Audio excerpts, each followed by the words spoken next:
ABK Radio, l'interview.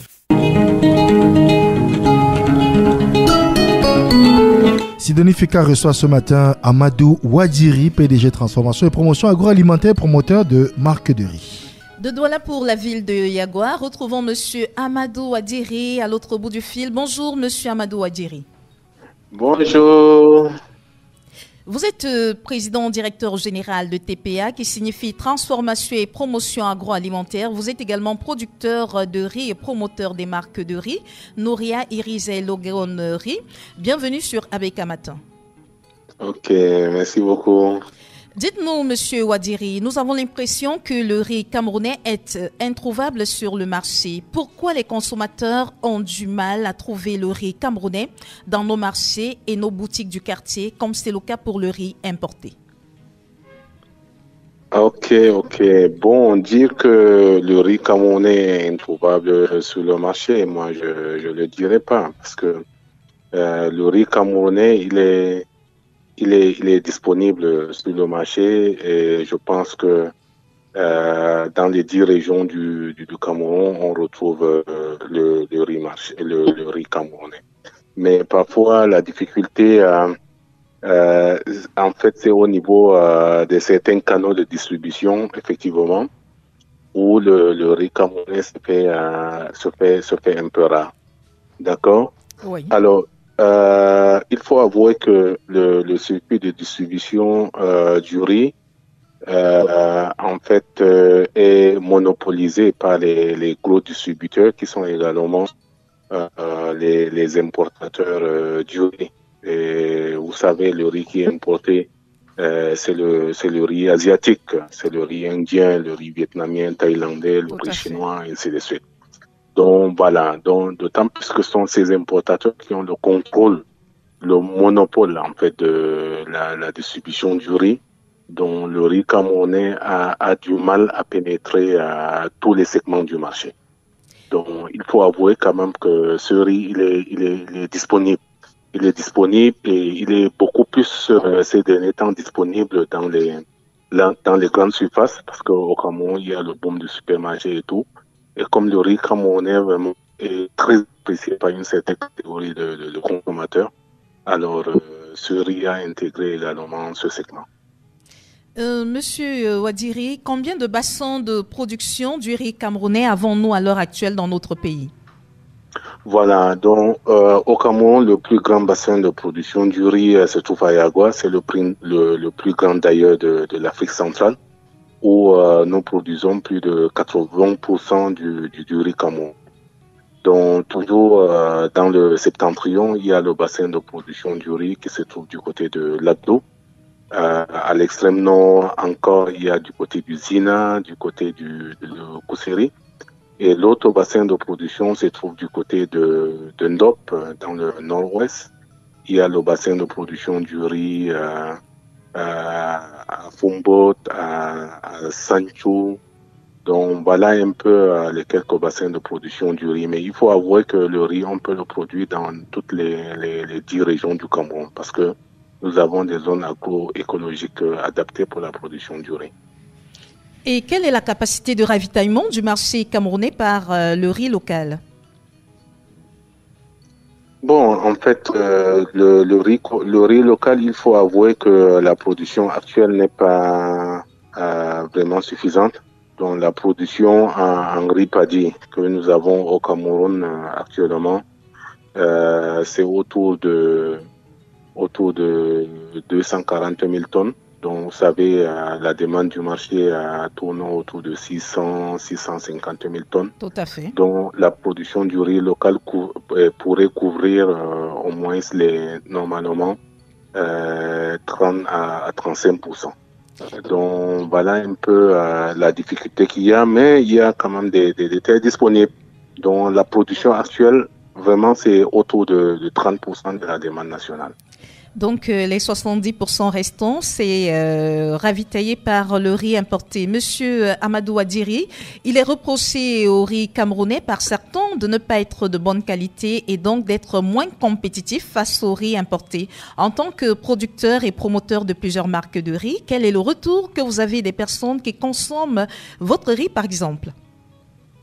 Bon, il faut avouer que nous, les consommateurs de nos produits, nous avons toujours généralement le feedback positif. Et les consommateurs prospectés, vraiment à 80%, ils l'adoptent. Donc, s'il y a un Camerounais qui s'est plaint du riz local, le riz camerounais, parfois, c'est juste des petits problèmes au niveau de la cuisson. Parce que si vous voyez un ménage qui est habitué à cuire du riz thaïlandais. Donc, le riz thaïlandais, généralement, il est trop sec. Le taux d'humidité est à moins de 10%. Donc, alors, pour le cuire, on met beaucoup d'eau. Alors que le riz camerounais, il est frais. C'est un riz qui sort du champ avec tous ses éléments nutritifs. On ne met pas beaucoup d'eau. Donc, le riz camerounais, c'est cuit un peu comme le riz vietnamien. Donc, il faut avouer que la cuisson du riz, ça varie en fonction des variétés. Donc, voilà un peu les quelques soucis que certains Camerounais ont. Mais il faut avouer que nos riz, en matière de qualité, le riz camerounais, il est de meilleure qualité parce que le riz camerounais, il sort directement du champ. Nous n'utilisons pas de produits chimiques de conservation. Mhm. Donc, c'est un riz vraiment assez nutritif parce qu'il est fraîchement récolté également. Donc, alors, en matière de qualité, c'est un riz de meilleure qualité. Mais parfois, certains consommateurs se contentent juste de la texture du riz. Donc, il faut avouer que pour le moment, nous n'avons pas la technologie nécessaire pour polir le riz camerounais au point où qu'il puisse avoir une couleur un peu cristalline comme vous voyez le riz thaïlandais. Mhm. Mais c'est un riz, même le riz blanc que nous offrons, c'est un riz un peu semi-complet parce que ça garde encore ses fibres, ses éléments nutritifs. Donc voilà un peu comment se présente ce riz local. Monsieur Wadiri, de quoi ont besoin les producteurs et promoteurs du riz Made in Cameroun que vous êtes pour qu'on retrouve dans la majorité des ménages camerounais le riz local dans les plats des consommateurs? Bon, en fait, pour couvrir la demande du marché, vous voyez, la demande du marché autour de 650 000 tonnes. Bientôt, ce sera à 700 000 tonnes. Tout à fait. Donc, les producteurs ont besoin parce que les terres sont disponibles au Cameroun. Il faut avouer le travail qu'on a fait il y a quelques années avec le ministère du Domaine. Donc, il y a 240 000 hectares qui sont identifiés pour la culture irriguée. Donc, vous voyez, alors, seulement avec la culture irriguée, les 240 000 hectares, le Cameroun serait capable de mettre sur le marché le riz blanchi à un volume de 1,5 million de tonnes. Donc, vous voyez, pratiquement le double de la demande nationale. Et en plus, il y a des terres sur lesquelles on peut également réaliser du riz pluvial. Tout à fait. Bon, actuellement, avec les aménagements existants, donc il y a d'autres aménagements qui sont en train de se réaliser. Donc, je crois qu'avec des aménagements autour de 600 000 hectares, on couvrirait le besoin du marché. Alors, ça c'est dingue. C'est-à-dire le besoin en matière d'aménagement. Et il y a également des besoins en matière d'équipement parce que certaines parcelles, vous voyez les petits riziculteurs, les petits exploitants, dont ils travaillent manuellement. Donc, il faut au moins la mécanisation. Donc là, ça permettrait de booster davantage la production, ça réduirait la pénibilité du travail. Tout à fait. Donc nous, les agro-industriels également, il y a un véritable problème au niveau de la technologie. Donc vous voyez le riz camerounais qui est produit, une bonne partie généralement exportée vers les rizeries qui se trouvent du côté du Nigeria. Tout à fait. Là, de manière illégale, parce que le Cameroun interdit l'exportation de ces céréales, que ce soit le sorgho, le maïs, parce que le besoin national est énorme. Donc si on n'a pas une bonne technologie qui nous permettait de transformer toute cette matière première et mettre le produit fini sur le marché, vous voyez, donc ça coince. Bon, donc il y a ce besoin en technologie. Et il y a un besoin également en visibilité, un peu comme vous êtes en train de faire au niveau des médias, Oui. que les Camerounais sachent d'abord que le Camerounais existe et le riz il est vraiment de meilleure qualité. Tout à fait. Parce que souvent dans certains pays africains, on se retrouve en train de consommer du riz impropre à la consommation humaine qui sort de l'Asie, le riz des 7e silos, des qualités de riz qui passent souvent 7 ans dans les silos, les stocks de sécurité, avec une teneur de produits chimiques très élevée qui serait impropre à la consommation humaine et puis avec des toxines telles que la toxine et autres. Donc je pense qu'il faudrait également ce travail de communication pour donner la visibilité au niveau du riz. Donc comme on est vraiment, c'est-à-dire notre premier médicament, c'est les aliments que nous consommons, que nous sachions que si on a besoin de consommer en plus de notre tubercules et autres, il faudrait que ce soit vers le riz local qui est véritablement de meilleure qualité et les efforts sont en train d'être fournis pour que vraiment la production nationale suffise. Oui, parlant justement des efforts qui sont en train d'être faits, signalons que le gouvernement camerounais compte investir près de 385 milliards de francs CFA pour que, à l'horizon 2030, la production du riz camerounais puisse passer à 750 000 tonnes. Est-ce qu'il y a déjà une avancée perceptible dans ce sens lorsqu'on sait que 2030, c'est dans moins de 7 ans, Monsieur Ouadiri? Voilà. Donc, vous savez, au Cameroun, on s'est souvent plaint de retard d'exécution de certains programmes gouvernementaux et puis la volonté étatique pour qu'on puisse aller vite. Mais il faut avouer que pour la filière riz, depuis 2 ans, le gouvernement est en train de fournir beaucoup d'efforts parce que ici, vous évoquez des investissements à hauteur de 385 milliards, mais moi je vous avoue que il y a plus de 200 milliards d'investissements déjà qui sont en train de se réaliser uniquement dans le septentrion. Là, je fais allusion au projet Viva Benue, donc qui est financé par l'État camerounais et la Banque mondiale. C'est à plus de 100 milliards et il y a plus de 12 000 hectares qui sont en train d'être aménagés. Et chez nous, à Yagua, il y a le projet Viva Logon également, financé par le gouvernement camerounais et la Banque mondiale à plus de 100 milliards également, qui est en exécution actuelle, qui est en train de travailler sur plus de 12 000 hectares. Donc, j'avoue que seulement à Yagua, la production va doubler. C'est-à-dire la production actuelle, tourne autour de 100 000 tonnes. Donc, bientôt, à très court terme, va atteindre 200 000 tonnes de production. Donc, vous imaginez, si du côté de la vallée de Benue, on a également environ 150 000 tonnes. Donc, ça couvrirait déjà plus de 50% de besoins. Et il y a des gros aménagements qui sont en train de se réaliser du côté de la plaine de Zina, dans le cadre du projet Planut avec le Minader. C'est sur des grandes superficies de près de 10 000 hectares. Et il y a une multinationale indienne qui est des investisseurs étrangers qui vont venir dans la plaine de Karam, dans le Logoneshari. Donc, c'est pour vous dire que les 750 000 tonnes qui sont envisagées d'ici 2030, je suis presque convaincu qu'on pourra les atteindre avant 2030. Donc, je dirais autour de 2026-2027, on pourra produire les 700 000 tonnes. Il y avait un peu de volonté de temps puisque d'autres bailleurs de fonds tels que la BID, la Banque islamique de développement, et la BAD, il y a 2 mois, nous avons également une séance de travail avec eux, d'autant plus qu'ils ont financé le projet du pont entre le Cameroun et le Tchad pour l'intégration liée à la SEMA, qui investirait également dans la filière et d'autres filières stratégiques.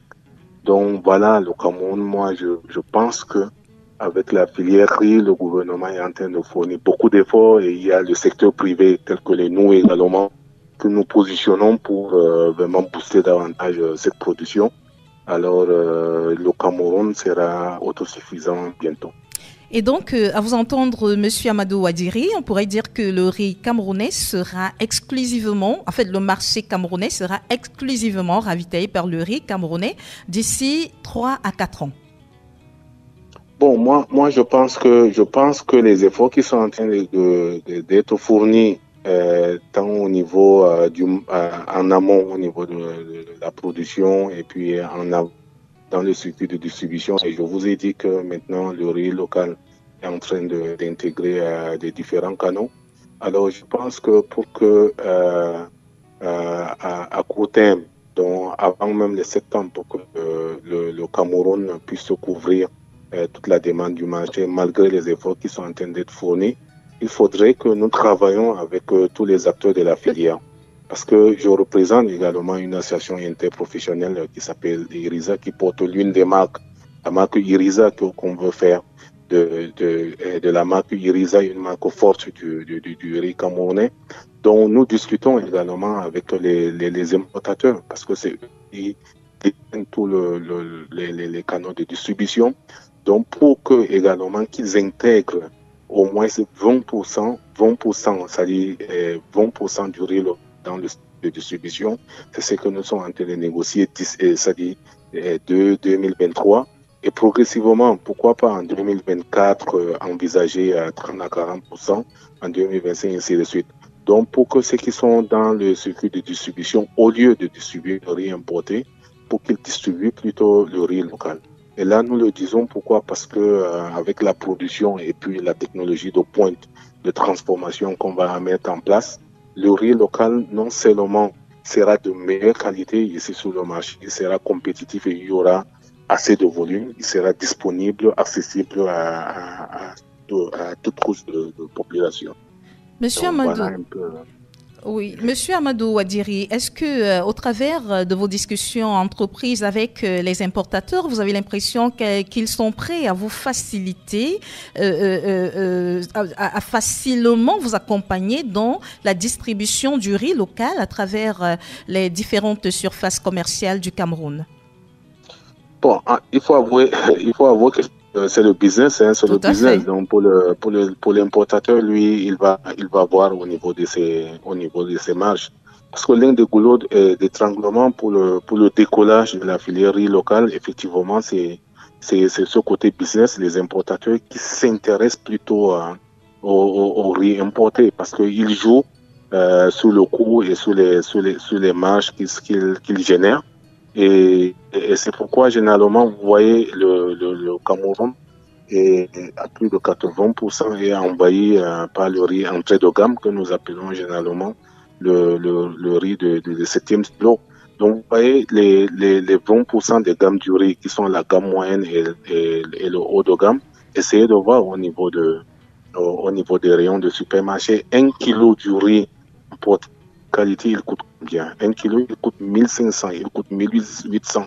Le basmati est carrément à 2000. D'ailleurs, c'est pas le vrai basmati qui arrive au Cameroun. Mais le nôtre, 1 kilo du riz parfumé camerounais, par exemple, pour notre riz Irisa, il coûte 900 francs dans tous les rayons de supermarché. Généralement, nous sommes un peu surpris parce que quand les Camerounais crient le riz local, le riz camerounais, il est cher. Non, mais là, c'est pas honnête. Le riz camerounais est le plus compétitif au niveau du prix sur le marché. Mais généralement, il coûte combien le kilo, Monsieur Ouadiri? Bon, je vous ai donné un exemple tout à l'heure que le riz importé qui est à 1500, 1800, alors que nous, il est à 900 francs. Et là, ça c'est notre haut de gamme. Hein, parce que pour le riz parfumé. Vous pouvez le déguster. Mais alors, le riz entrée de gamme, généralement, le riz entrée de gamme, c'est les brisures. Le riz de la gamme brisure 25%. Oui. Donc, le riz 25%, nous le vendons combien ici au Septentrion? Parce que nous réalisons, c'est-à-dire, nous avons gagné plus de parts de marché du côté du Septentrion. Oui. Alors, le 25 kilos de notre riz, il coûte 9 000 francs sur le marché du Septentrion. Mm-hmm. Alors que l'importé, il est à 11 000. Vous imaginez un peu? Oui. Bon, la difficulté que nous avons avec les groupes urbains, Yaoundé, Douala, où vraiment près de du riz importé et consommé, une des difficultés que nous avons, c'est le coût de transport. Vous connaissez un peu l'état de nos routes. Oui. Donc la tonne pour Yagua jusqu'à Douala, la tonne pour transporter une tonne du riz, c'est autour de 60 000 francs. Donc voilà, avec la manutention et puis les autres charges. Donc c'est pourquoi alors ce riz se retrouve un peu au niveau de nos marchés traditionnels, un peu légèrement plus cher. Oui. Légèrement plus cher que le bas de gamme, parce que ça dit le riz camerounais, il faut le classer vraiment moyen de gamme. Donc, tu peux pas faire une comparaison plutôt avec le riz bas de gamme, parce que je connais beaucoup de Camerounais qui ne mangent pas le riz de gamme. Ils préfèrent acheter son sac de 25 kilos qui coûte 15 000, qui coûte 17 000, parce qu'il veut avoir une certaine satisfaction. Il peut retrouver un peu de goût, un peu de parfum. Alors voilà un peu l'une des difficultés que nous avons. Mais je vous avoue que avec les investissements qui sont en train de réaliser, avec la technologie, la mécanisation, alors on agirait au niveau de l'itinéraire technique pour augmenter le rendement à l'hectare, parce qu'il y a également ce problème de rendement des pays asiatiques. Ils sont à plus de 5 tonnes par hectare, alors que les Camerounais sont à environ 3-4. Mais à Yagua, nous envisageons atteindre les 6 à 7 tonnes par hectare.